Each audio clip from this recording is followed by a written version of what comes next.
Bonjour à tous et bienvenue dans ces nouvelles vidéos explicatives sur le métro de Bucarest.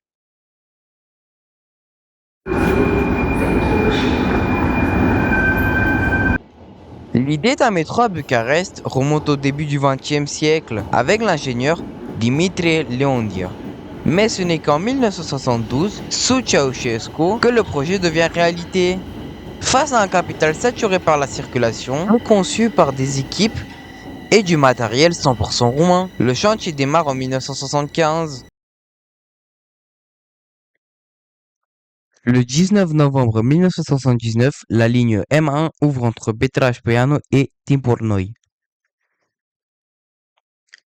Le 28 décembre 1981, elle est prolongée jusqu'à Republica.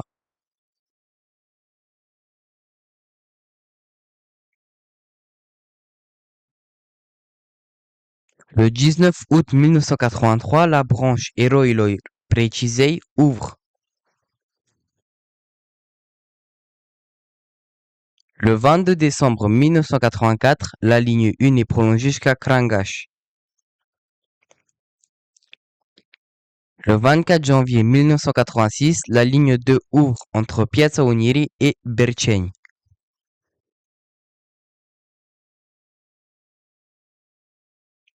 Le 6 avril 1986, la station Tineretului lui est ajoutée.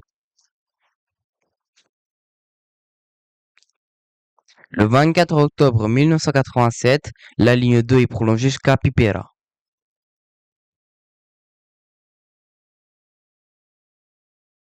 Le 24 décembre 1987, la ligne 1 est prolongée jusqu'à Gara de Nord.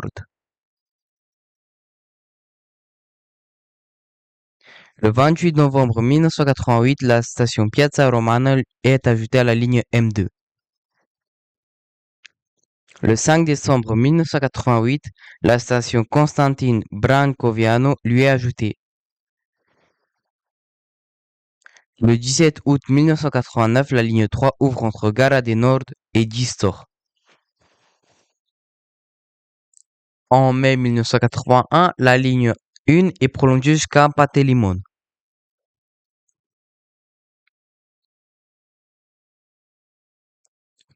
Le 26 août 1992, la station Basarab lui est ajoutée.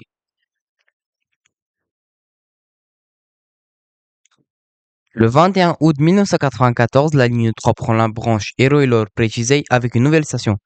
Gorijului, la 1 prend l'ancienne 3. Le 1er mars 2000, la ligne 4 ouvre entre Gara de Nord et Unumai. Le 20 novembre 2008, une autre section de la ligne 3 ouvre entre Nicolae Georgescu et Angel Salini. Le 4 juillet 2009, la 3 est connectée entre Eroilor et Nicolae Georgescu. Le 1er juillet, la 4 est prolongée jusqu'à Parc Basilescu. Le 31 mars 2017, la ligne est prolongée jusqu'à Lac Strălucești. Le 15 septembre 2020, la 5 ouvre entre Eroilor et Râul Doamnei avec une branche vers Valea Lalomiței. Maintenant, la ligne 2 est prolongée à Tudor Arghezi et en projet de la 5 vers Pantelimon et une nouvelle ligne 6 entre 1er mai et l'aéroport.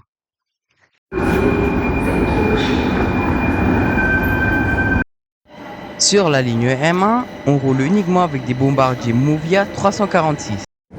La M2, c'est encore plus simple. Uniquement des CAF Ineo modernes, climatisés et spacieux. La M3 utilise surtout des bombardiers Movia, mais on peut encore y croiser quelques Astra IVA, qui sont les rames les plus anciennes et bruyantes du réseau. Pas de girouette électronique, il faut 2 conducteurs pour fermer les portes, l'intérieur est couvert de tags, et on ne peut même pas passer d'un wagon à l'autre. La M4 est exploitée principalement par ces Astra IVA. Sérieusement, ils gardent encore ces boîtes de conserve de 1976. La M5 est exploitée dès son ouverture avec des bombardiers Movia, mais attention, des rames Alstom Metropolis sont en cours de livraison et devraient arriver en service très bientôt. Et enfin, la M6, dont on connaît pas le matériel.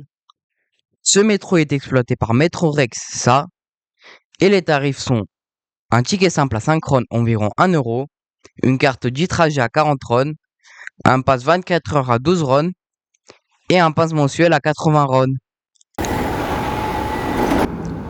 C'est la fin de cette vidéo, j'espère que ça vous aura plu.